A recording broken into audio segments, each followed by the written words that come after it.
हो गया सर, आ गया live on Facebook.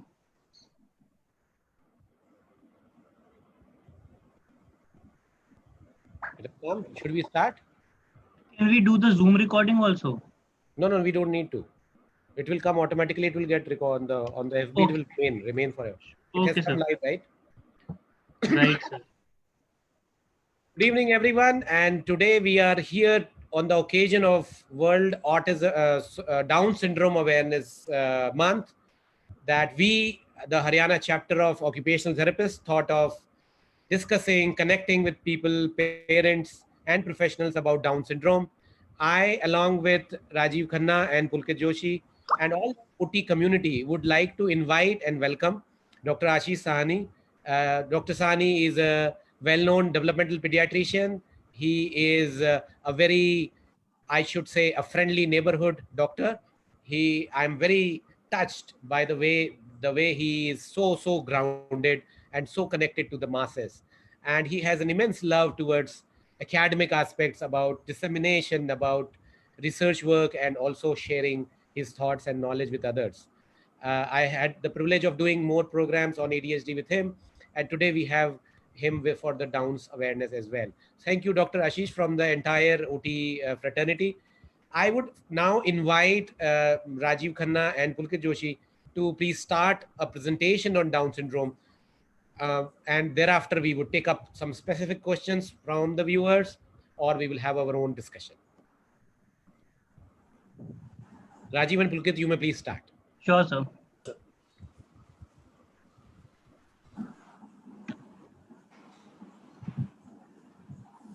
Okay, so good evening everyone. Today we'll be covering the behavioral aspects in Down syndrome and the role of occupational therapy in that. So we have listed out typical behavioral challenges that we feel in kids having Down syndrome, which includes difficulty in initiating or participation in the task, limited engagement, rigidity of behavior, difficulty in on-task behavior, and inattention or self-regulation. We will be extensively going through all these areas separately. But before we go, we need to put some light on these areas to understand what can be the underlying causes for such behavioral presentation. This includes sensory dysfunction, delayed developmental milestones, musculoskeletal conditions, socio communication skills, and other medical problems, which will be separately taken by our guest speaker, Dr. Ashish. So I would like to call now my colleague Pulkit Joshi to go over the details of these areas. So, hi everyone, I am Pulkit, and now we'll discuss about the particular behaviors which happen in Down syndrome. So, the first one is difficulty initiation and participation. So, we have classified some situations in it. So, the first situation is parents introducing the child to the guest. So, sometimes we see it's because of the suppose because of the confidence issues in the child, and suddenly a new change. The children with Down syndrome sometimes feel anxious meeting meeting some new guest and some new people. The case two says that child taking turn in group activity at school. So we see it's all related. It's like मैं अभी एक school में बैठा हूँ and suppose there is a group activity going on, यहाँ पर हम लोग लंच टाइम में हैं या फिर कोई पर्टिकुलर सेट ऑफ एक्टिविटी कर रहे हैं. So we know the presentation of downs.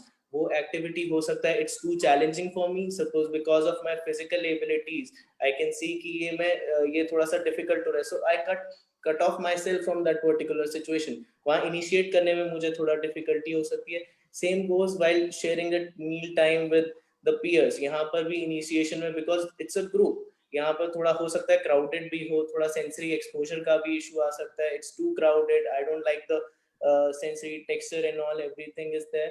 Even in the traveling challenges during now the case 4 says traveling challenges during the vacation. So when we are going to a vacation, whether we are going by a plane, by a train, or anything bus, maybe the bus is too crowded or the plane is too noisy.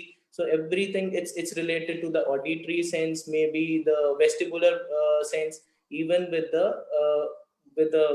uh, crowded places in there. So whenever we are going, so now we'll discuss about the solutions. Now our fellow OT Rajiv will share about the solution. Will tell about the solutions.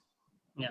So as we have just now discussed about what can be the possible causes for such situations, the solutions to it is very simple and we will extensively go about it. So talking about the solutions. So first to go about it, we need to prepare the child considering the scenarios that Pulkit discussed right now. So preparing the child beforehand, giving an overview about the situation, talking to the child, explaining him in a very creative way helps the child get conditioned to a new challenge or a change in the home environment or a kind of group activity that is there in terms of school environment or during meal time or traveling. So it's a small talk with the child beforehand a situation is coming up. Then second is role plays and role modeling. So role plays happen in terms of before the situation where you are having a small candlelight dinner among your family members and you're including the child and you're teaching the child how to emotionally or behaviorally get accustomed to that situation. And role modeling comes, you can include his sibling or you can be a role model to the child to teach him the designated behavior or social communication skills or kind of physical or emotional responses for a certain situation. We also use different kinds of social stories to build around a certain situation, explaining the child with a small, short, crisp message so that the child understands it. A lot of social stories books involves very creative pictures and uh, very in a kind of sequence where they're teaching the child a certain event. Then also here we need to recognize the child's sensory preferences, whether your child likes is not very happy in a very noisy or crowded place. Okay, he's not very happy in a situation that really helps him challenge his or integrate a lot of senses, his vision, auditory, different senses all together. So we need to recognize that, giving him a calming sensory environment. Or maybe a kind of example can be where if your child is very gets very hyperactive and restless on seeing new people in the house or when you are traveling, so simple sensory calming strategies like rubbing his hand, rubbing his back, giving head pressure, or using noise cancellation headphones really helps the child get accustomed to these situations. Then moving on to breaks, that talks about if your child is really having a hard time, he's trying, but giving him frequent breaks in such situations really help him get his arousal and emotional level balanced. Now we move to the next behavior challenge, which Pulkit will be taking up. So the next behavior challenge is limited engagement. So here we see some situations. The first one is watching same set of videos, the same pattern of place, sitting on the same chair, eat in a particular pattern. So why is it happening? We feel that there's a particular pattern to everything. So they have a set pattern of doing particular things. Suppose the child with Downs is eating, so he has a particular set. Suppose he'll pick up the roti first, then put the whatever the curry is there, and in the same set he's doing it. There's no other way he's going to do it. If we are in the same way, for the video, suppose I'm watching a video, so I like only particular set of videos, I'll watch continuously about those videos only. I'm not going to change that set. So if I change it, I don't like it, so I continuously looking at that set of videos, same with the same pattern of play. Suppose I want to kick a ball while putting it in a place, so I'll go to that place and then I'll put the ball and then only I'll kick it. I'm not going to kick it from anywhere else. So it's like the same pattern we have for particular things. Even for the chair, if we see that I would like I like to sit on a same chair, so it must be because of some sensory issues or some gravitational insecurity. There are chances of getting a gravitational insecurity if the maybe the chair is too long and I don't feel safe and secure while sitting on that chair. Maybe the chair is it's too puffy, so whenever I sit in, it's like something I feel which I don't like. It's too I get that kind of proprioceptive input which I'm not liking it. Maybe it's suppose I'm sitting on a rocking chair, so it gives me a sense of it's giving me a sense of movement, so I don't like that set. So that's why maybe there are some sensory issues as well along with the pattern, so we see in these children. So now we'll switch to the solution part. Let's hear it. Thank you, Pulkit. Okay, so considering these scenarios where your child is fixed up to a pattern or a repertoire, there where there is same set of videos that being watched or a kind of play form. First of all, I would like to mention here that it is take it in a more positive way, where if your child is having a pattern to it, we use the pattern in itself to cause learning and make it more creative and interesting for the child. So give the child that control. Don't take that pattern away from him. Okay, respect his choices, but giving a sense of element of change to it, very minute, very small, by breaking pattern in terms of connecting a preferred item to a non-preferred item. Considering the scenario here, if your child is watching a video on loop, but he's sitting on the same chair, we give him the same video, his preferred item, in a new situation, maybe sitting on a bed or another couch, in which that is an element of change for him. Okay, to explore that pattern while he's watching his preferred video, and then generalizing it to other situations. When I say generalizing, it means a more functional outcome that we are looking out at here. For example, if you're there are certain kids who tries to put their hands on the face, okay, and it's a repetitive pattern. When you talk to them, they put their hand on the face. So instead of taking their hands away from their face, we can play a peekaboo game. Okay, 1, 2, 3, peekaboo. So both the actions are being covered, and you have turned it into a more functional, creative game form. And that's how you are building a connect with the child and respecting his choices. We move on to the next behavioral pattern. So the next behavior pattern is rigidity of behavior. So here we see a case where kid is going to where the child is trying to distract the parents and teacher when they have assigned a particular or difficult task for him. So why is he feeling that task is difficult? Maybe because of the physical presentation the child has. So it must be because of his hypotonia, because it requires a lot of muscular effort, which obviously I have this hypotonia in me, and it's difficult for me to do this much of to just cross the monkey bar and continuously jump a lot from a heighted obstacles. So it must be difficult for that kid to do such kind of tasks. So maybe that's the difficulty. Maybe any kind of fine motor activity. If we suppose we are writing and I feel that the grip strength is not proper, I don't have that, I have a poor grip strength, so I feel it's difficult for me to just continuously hold on the pencil and complete that task. So I try to distract the parent and teacher with some other behavior. Maybe I'll do some kind of signs, like I'll try to escape it, I'll run away from it. So I'll show these kind of things. Suppose there's a task which requires a lot of coordination activity. Suppose the eye hand coordination or the normal coordination while walking or doing some stuff. So maybe these are the challenges which we are facing, which are causing me, which are telling me to just distract the parents and teacher with some kind of behavior or sign to just let this activity go away from me. So now we'll listen about the solutions to this behavior. So yeah, rigidity means it can be a behavioral response where the child is not able to emotionally push himself in a situation or develop that kind of emotional or sensorial threshold to a situation.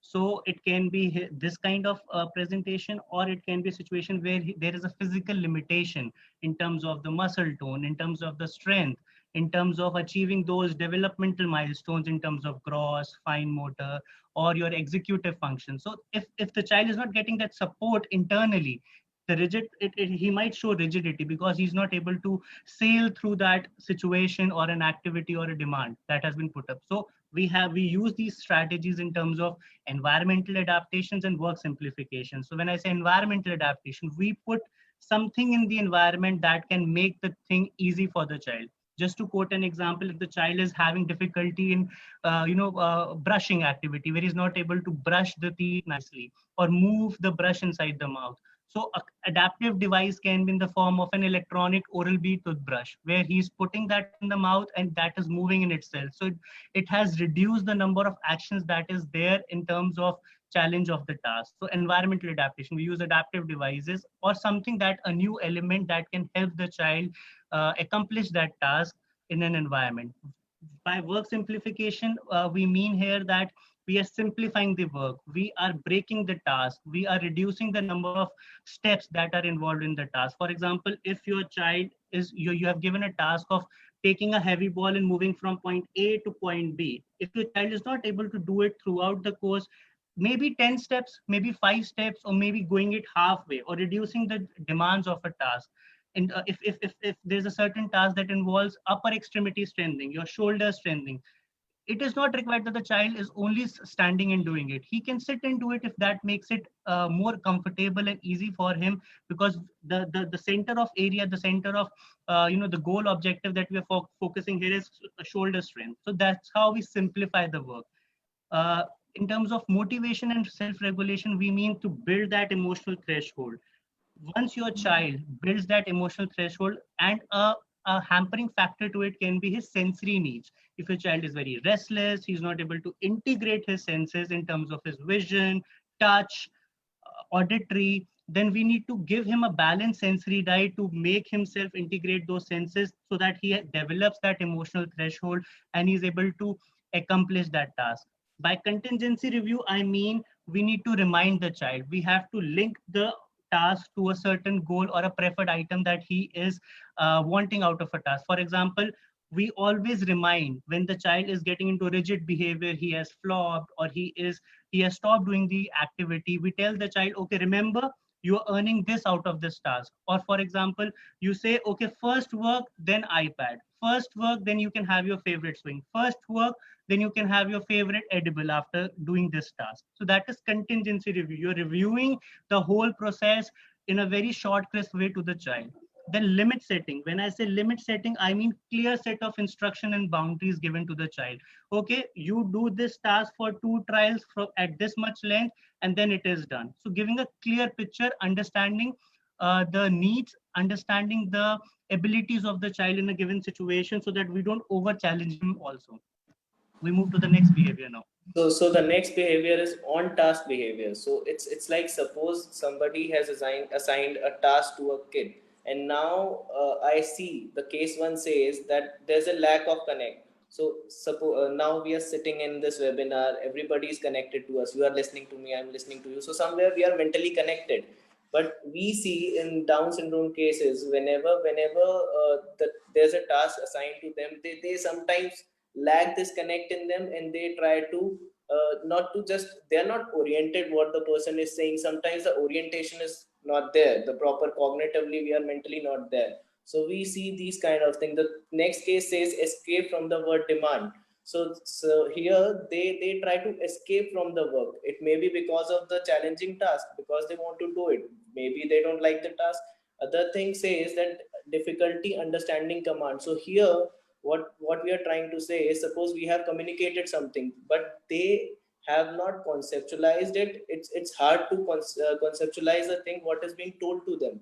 So they are facing some kind of difficulty in conceptualizing what has been told to me. Okay, maybe we have to break it in part to just let them understand what we are trying to say. The case 4 says low motivation towards a given task. Maybe the task you have assigned me is not that interesting, I'm finding it so boring, it's not colorful, maybe I'm not enjoying it, it's not looking so good to me. So that's why I try to run away or escape or do some other kind of on task behavior, something I'll show. So here are some solutions which we'll listen from our fellow OT now. Yeah.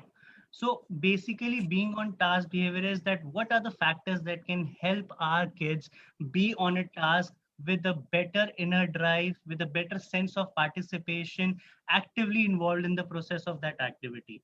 So we have certain solutions which we can use in the form of strategies to help them. Reality orientation.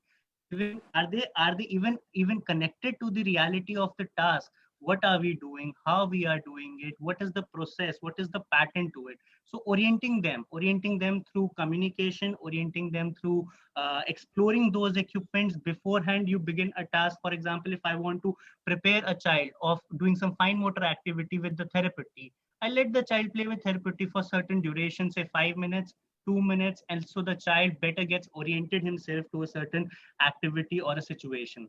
Then sensory calming environment for a situation where there is too much, disturbance in the environment. It is overloading for the child in terms of his sensory needs. We need to calm down the quiet room, only you are there with the child and you are giving clear set of instructions, so he's able to register it. We have seen in kids with Down syndrome that their auditory processing is not very good, so the pitch of in which we are giving the set of instructions, the clarity of it is also kind of sensory strategy that we use here. So token economics, being on task behavior, giving them so it's a very common phenomena. We do it to different age groups also. So with every trial the child is earning a token. Okay, so 5 tokens, a token board is done, and then you are earning your favorite iPad or an edible or another activity or a toy that you wanted to play with. So there's a visual kind of a feedback in terms of the token board that is there, that helps the child understand the process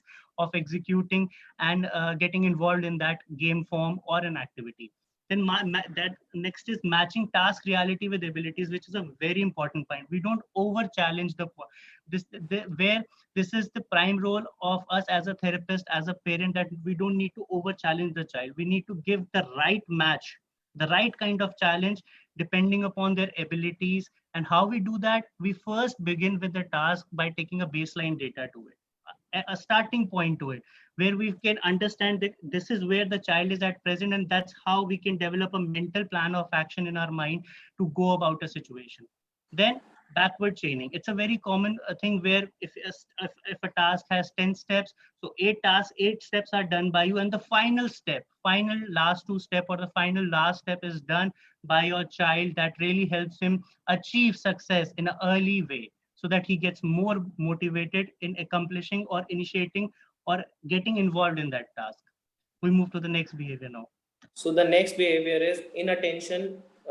Inattention. So case 1 says inattention to tabletop activities at home and school.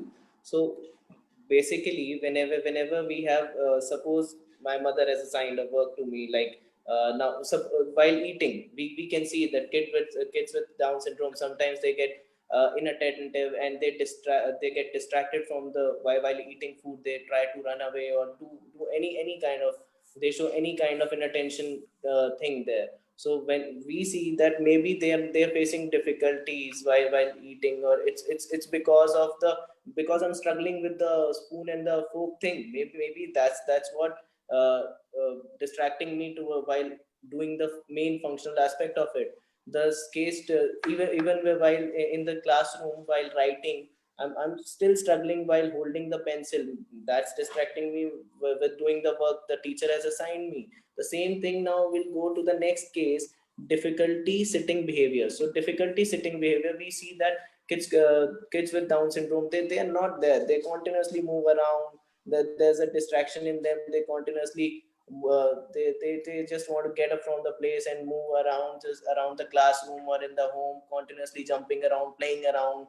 They're very naughty, so keep on playing around. So that's kind of thing we see. Case 3 suggests that there's high or low activity level. It's maybe because of the sensory needs. Maybe the sensory needs are too high, which are causing me, which are troubling me and distracting me from the work I do. So maybe the classroom is too crowded, overcrowded classroom. The auditory, I get this auditory inputs continuously, which are hampering me to concentrate on the work the teacher has assigned. Even while sitting in the home, the noisy atmosphere around. Suppose the car horn is being honking outside the house, something like that. Even while doing a movement task, I don't feel safe while doing a movement activity. I don't like swings. So it must be because of the low and high sensory needs. So sensory need could be anything. It must be vestibular, proprioceptive, uh, auditory, and tactile. So anything could be added in that. So now we'll hear about the solutions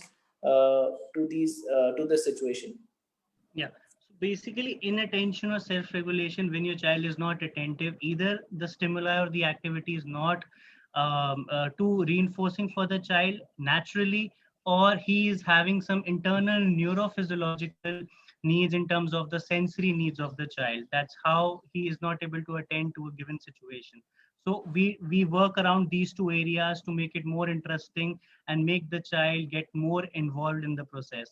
So one, we use tone modulations, using a lot of tone modulations, the stars up in the sky, using a lot of rhymes, a lot of tone modulation when you're giving set of instructions Okay, so putting the ball goes pop, pop, pop, or using certain kinds of swing goes zoo, zoo. So these are tone modulations that we use to attract to make the activity more interesting for the child. Whether it's academics, whether it's a simple game form, we can use tone modulation to help the child participate in a better way. Animation, same, using gestures, expressions, doing that.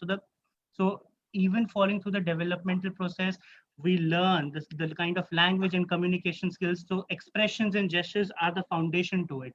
So we learn how to do gestures and expressions, and the child learns it, imitates it back, and find it very interesting to learn it in that form. Then activity gradation is again the same form, giving the balanced kind of activity where it is perfectly matching to the needs of your child in a graded form where the child can accomplish a given task. Then clutter and distraction free environment. Whenever you're presenting any academic stimuli, it should be well presented in terms of the font of the letters, the pictures that you are presenting, whether it's clear and appealing to the child, whether you have taken an interesting factor for it while you're introducing that thing. In terms of distraction, the kind of environmental variables that are there, the environmental factors that are there, the temperature of the room, the lighting of the room, the noise in the environment, and the lighting around really helps the child be more. All these things really help or build around functioning of the child. So we need to consider these areas and help the child be more functionally involved in a given situation or an activity. I think we are done with the different behaviors set forms for the condition that we're discussing here, Down syndrome. And I would like to, it's my honor to, redirect and hand over the platform to our in-house, guest speaker, Dr. Ashish, now to go over the medical aspects.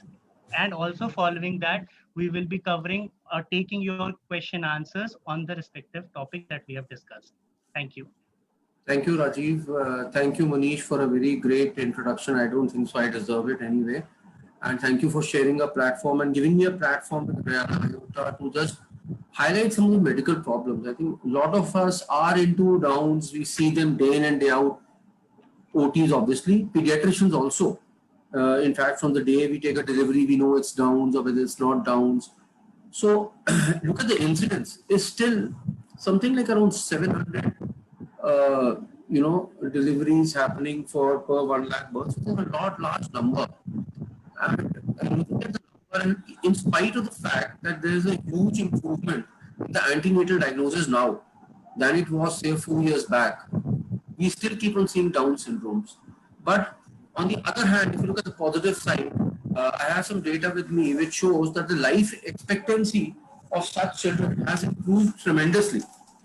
In, say, something like 1983, we had a life expectancy of children with Down syndrome till around 25, 30 years. And right now, in 2020, that means, say, around 30, 35 years down the road, the life expectancy has gone up to 60 years of age.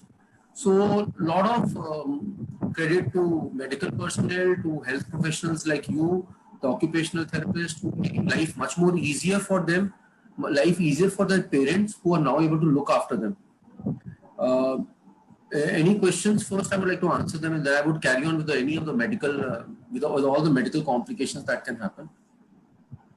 Sure. I think, Dr. Sani, let's take up the medical complications. But along with that, whenever you have time, if you could talk about what kind of examinations, what kind of medical examinations should be taken up annually for children with Down syndrome. So more information for the families. Yeah, so something which is very common, we all know, when the moment you see a Down syndrome, how do you diagnose a Down syndrome? Apart from the fact that to make it sure that it is Downs, because you have certain people from certain parts of society who might be having some features which might be, overlapping. So one thing which is very common in all Downs is hypotonia, right? Which is, I think, almost universal. Decreased tone. Then they have a single palmar. Other things which are there, but it might not be present in all, is a single palmar crease. We all are familiar with that. Upslant of the eyes, a very weak morose, a large AF, then a mongoloid features, as the name itself suggests. They have sandalfoot deformity, there's a gap in the first and the second toe. Hypotonia, classical, very classical. All their milestones are delayed. Now, my request to all the pediatricians who are seeing if they're connected is that whenever a child with Down syndrome comes, whenever we're vaccinating the children in our first year of life, we make it sure to add anthropometry, weight, height, and head circumference at every visit. So there are separate charts for Down syndrome, which are easily downloadable. Please don't use standard NCHS or standard Indian Academy of Pediatric charts, because they will lead to a false negative, as far as I think, to these children, because you will always find them lagging behind when it comes to maybe height and when it comes to head circumference also. So there are specific charts for children with Down syndrome which should be used to monitor their height and weight. That is the first thing which is very important. Secondly, other thing which is important is obviously the genetic analysis. Trisomy 21, is the hallmark or is the trait which is present, and it is present in almost like around 92% of the children have a full 21 chromosome. There's a 2% which are mosaics. Mosaics means that not all cells of the body will be having 21, but some cells might be spared. So these children might be having a little less severity of Downs. Right? So there's a whole severity of Downs. You have some Downs who are very hypertonic, very regressive. There are some Downs who are very, very well-to-do. I mean, they don't look like as if they have any, as if they are atypical in any way. So that depends on the amount of genes which are being transferred. Now, when it comes to medical examination, things which are important, vision, hearing, they are utmost important. It has to be done at birth. It has to be done at six months again, and it has to be done annually after that. Now, why so frequently, you would say? Normal newborns, we get them hearing done at birth or at 3 months. At birth, it's called OAE, that is otoacoustic emission. At 3 months, it is usually a BERA, which I think a lot of you must have heard of. But in case of Downs, we need to do it very, very frequently every year. Why? For reasons which are multifold. They are very, very prone to ear infections. For reasons, again, that the tone is very less. So whenever they sleep, the tongue tends to fall back. When the tongue tends to fall back, it blocks the eustachian tube. So recurrent ear infections are very common. In those cases which have recurrent ear infections, sometimes you need to show an ENT and a tube is put in the eardrum, right, to drain the fluid. So in that case, a hearing assessment has to be monitored. If there is a hearing problem, then it should be addressed as fast as possible. Because you know very well, if the child is not able to hear properly, then he will have all kind of issues which will mimic your sensory issues. They will mimic your hyperactivity issues, because he's very disturbed. He's not able to hear properly, or he has pain in his middle ear. He's not able to pass that on to you, and he might look like like a hyperactive child, or who's might be having. You will say as an OT, I think each of us will look into our field. OT will say the sensory issues. He's very irritable. He's hitting his ears, and I as a doctor would say, no, this is something like an ear infection. So these things has to be worked out in a whole teamwork has to be sorted out for this. Second is vision. They have very common cataracts. They have very common nystagmus. Nystagmus is when you see the movement of the eyes, left, right, to and fro. And they keep on moving the eyes to and fro, to and fro. Very common actually in albino kids, you would see. And third thing that they also have is squint. So all these need to be addressed too, because any of these physical ailments might manifest not as the particular physical ailment, but as a behavioral problem. And we would be addressing the wrong issue in that case. One more thing which is very, very important is thyroid. They are very, very prone to being hypothyroid, though there are some who are also hyperthyroid. So what you need to do is get a T3, 4 TSH done at birth. It is very, very mandatory at 6 months, at 12 months, and then yearly. It's not a very costly test. I think even and it's a widely easily available test. Even in people with Down syndrome at lower strata of the society, or even in villages or in small towns, can get these done. Treatment is equally cheap, equally easy. A hypothyroid child just needs a Thyronorm tablet, which is very, very cheap. So because of these small things, we know a hyperthyroid child will get retarded very, very badly, apart from getting constipated, getting skin problems, and a whole gamut of complaints, and they can be very, very easily sorted out by one just small tablet. And monitoring, you don't even need to go and see an endocrinologist if it is not available. Obviously, if a endocrinologist is available, nothing like that. But even then, a normal pediatrician can treat that. other thing that we see very commonly is sleep problems. Right now, why? You see a lot of children, if you see them snoring, they look very cute, you know. Down children look really a delight of all of us, because the way they are good, enjoy good music, and the way they, they kind of are always chirpy, cheerful, like Manish, I would say. And but one thing that's very common in them is sleep problems. They have high incidence of sleep apnea. Now, what does sleep apnea mean? Sleep apnea means loss of breath, or you forget your breath. Very common in obstructive sleep apnea. You see in obese adults, 120, 130 kilo का आदमी है, वो जब सोता है तो he'll go like that and he'll wake up. You know, he'll wake up. So why does it happen? Why does it happen in Downs is they have a smaller tongue, a smaller mouth, a relatively larger tongue, and a loss of tone. Major issue is loss of tone. Tongue tends to fall backwards. Whenever tongue tends to fall backward, they would develop hypoxia. There would be a decrease in oxygen in the blood, and they would wake up with a jerk, you know, and try to get back the oxygen. And apart from that, the whole laryngotracheal airway is also very, very pliable. It is like that, you know, depending on the amount of hypotonia they have. So whenever they tend to sleep, the tongue would fall back, they would get up. So what would happen is, suppose you and I have the problem, in an 8-hour sleep, if we wake up 4 times in the night, morning we would not feel fresh enough, we would not feel energetic enough. On the contrary, we would be very, very irritable maybe, because we have not had a good night's sleep. So there are now, in Delhi at least I can say, there are 1 or 2 centers who are doing sleep studies in children. And they do a very good job. And then there are ways, like you're applying a BiPAP in adults, you have BiPAP to apply on children, which can make them sleep comfortably. Because again, as I told you, if you are irritable, you are not working properly, or if a child is throwing a tantrum, we would obviously all go on to behavior. ये तो कुछ behavior problem है. We don't realize that there's something which is, irking him. There's something which is troubling him. Why? Because he did not sleep at night. That has to be taken care of. Apart from these 3-4 things which are very common, another thing which comes to mind is celiac disease.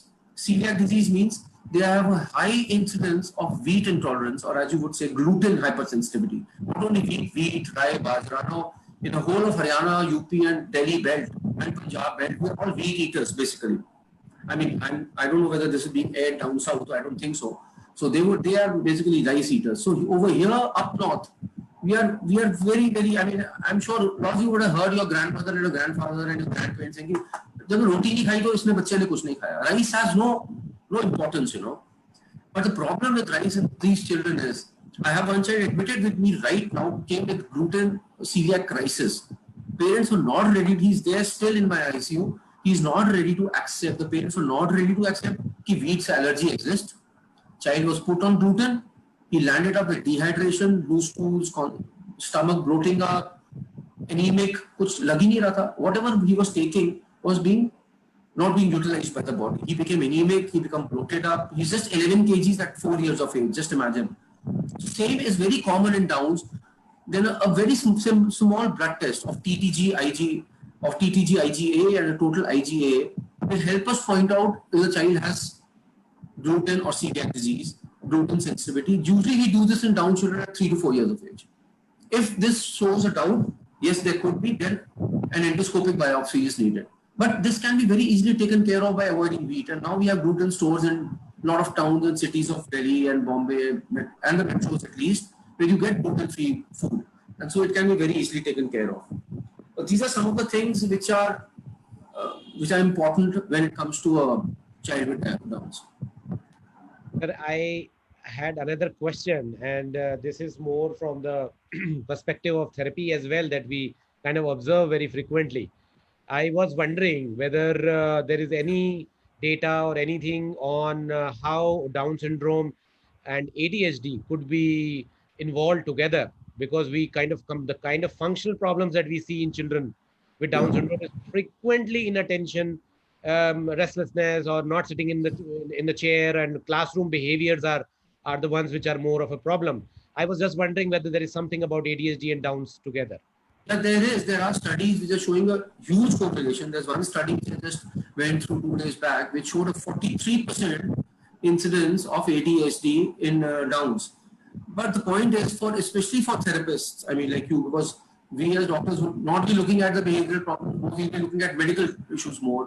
But especially for therapists, you should be aware that all the medical conditions, almost all the conditions that I have listed before this in my last talk, all these can manifest like behavioral and hyperactivity issues. I remember seeing a normal, typical child 4 years back in a general OPD in my hospital, running around. And I thought I was a genius, you know. The moment that 6-year-old child entered, he was not Down, he was neurotypical, but he was just running around all over my OPD. It's a big chamber in that OPD which they have in our hospital where I work, Balaji Action Hospital. It was a chamber of around say 10 by 20 feet, which is good enough for 2 doctors to sit in. That child did not stop. Before I asked, I was thinking I'm a smart ass. I wrote ADHD, refer to all this. Then I started asking questions. And the first thing the mother told me, say he's congenitally deaf. We are waiting for a transplant in a government hospital because we cannot afford a private setup. So please, before we label any of the problems in a Downs as ADHD, let us rule out blindness, let us rule out thyroid disorders, let us rule out hearing, especially hearing problems, middle ear infections. We have to rule out skin. They have a lot of dry skin. It might be very itchy to them. You know, when they can't manifest that itchiness, they must keep on rubbing themselves against the cupboard, rubbing against your stool, and you would think it's all sensory issues. They might be sensory, I'm not denying that. But before we label, it is one of the most difficult things to do is label a Downs as ADHD. Because there are such a gamut of other manifestations that we have to first rule them out all systematically and then come to a conclusion of ADHD. Sure, sir. I think that's a very, very valuable input as far as just the observation way of assessment is concerned. We should definitely not do a lot of judgmental. Can I just add one thing? Yes. In the physical thing that we all miss out, I think even as normal pediatricians who don't see Downs regularly, and because I see them regularly, is which I think you therapists should be very careful of, is atlantoaxial instability. Somewhere between the cervical vertebra C1 and C2, they have a huge chance of it slipping across. And if it does that, you are in a soup. I mean, the child would be paralyzed or maybe quadriplegic also. So once we all are doing therapies on them, and the worst part is there are not many complaints about it, you know. So we have to be very, very careful, especially I'm sure Manish and Pulkit and Rajiv, you people will be dealing with a lot of these children who might be even participating in Special Olympics, right?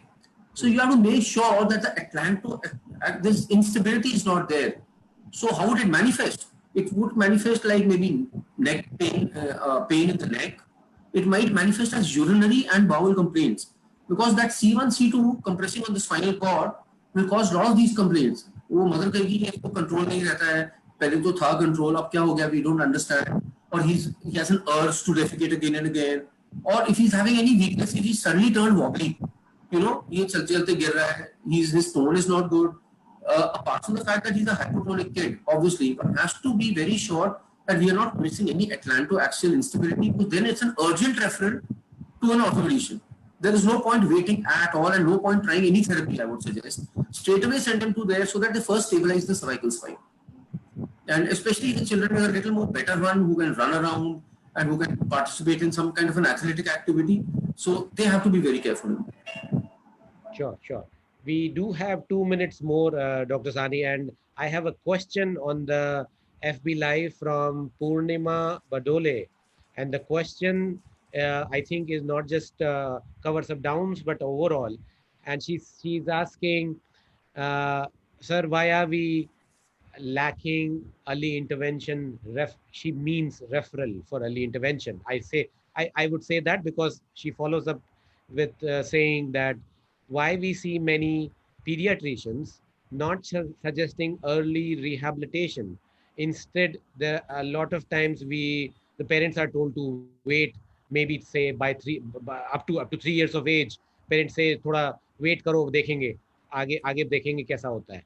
So I think that is our fault. That is no one's fault. We are not invited enough to talk to general pediatricians. They have to be sensitized. It just takes a writing of a pen to tell them to refer to an occupational therapist. And I don't know, in small towns, I somehow also believe Manish ki thode kam hai. Occupational therapist, pediatric OTs might be little less in smaller towns, and a physiotherapist would try to cover them up without doing as good a job as you people are able to do. So I think some kind of a satellite centers are important. If pediatricians can, say one pediatrician in a small town can invite Manish and his team, say once in 2 weeks or once in a fortnight, give home therapies to some children, or maybe establish a team there. But yes, early intervention is the answer to all neurodevelopmental disorders, for the simple reason because there is synaptic pruning, there is synaptogenesis happening, and that's the time when you should take advantage of it. There is no doubt about it that it has to be done. It has to be done early. Sure. There is, I think it's more of a comment rather than a question on the live program by Shilpi Ashta Arora. And she is writing, and you can, if you wish to, if you can have a comment on it, that XYY syndrome also has autism and ADHD traits. It finishes there. So I'm assuming it's a comment rather than a question. But do you have a comment over that comment? So I will, I think will not be Downs, if I'm not mistaken. XY would be Downs, XYY would be something, not even Turner's. Turner's is XO. XYY could be having both. I mean, there is a huge, even 7% of Downs children have autism spectrum disorder, 7 to 10%.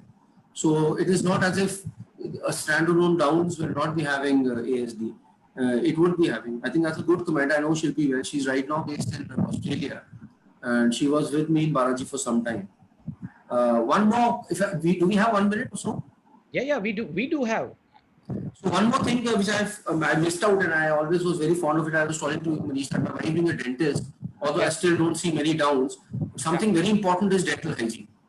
Right? They have teeth which are irregular. They have teeth which are late in eruption, and they have a lot of fissuring of tongue. They have a large tongue and a lot of fissuring.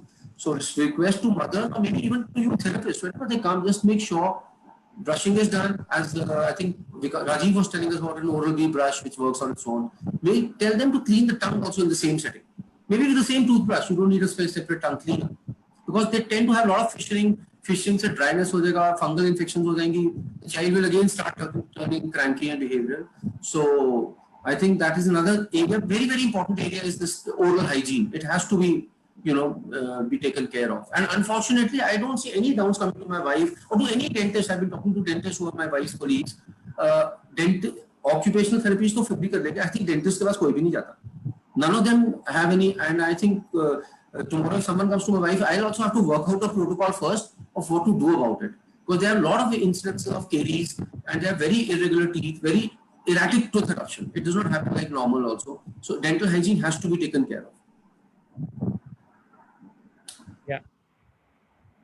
I don't think we have any more questions on the live program as such from the viewers, and we have managed to kind of complete it on time as well. So I think we can just call it a day. And this program's objective was to create a sense of awareness, a sense of reaching out from the professional community to the parent community to say that if this is a month which has been kind of dedicated to Down syndrome, we are very much there with all of them.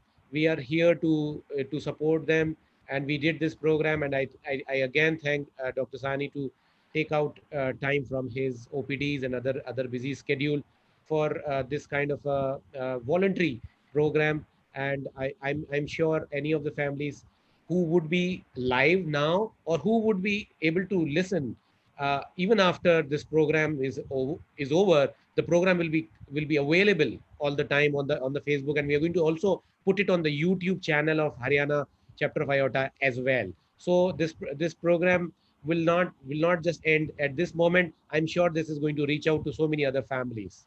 So thank you so much. Thank you, Manish. Thank you so much. Thank you, Pulkit and Rajiv also. Thank you so much. Okay. Hope to collaborate you further also. Bye. Bye.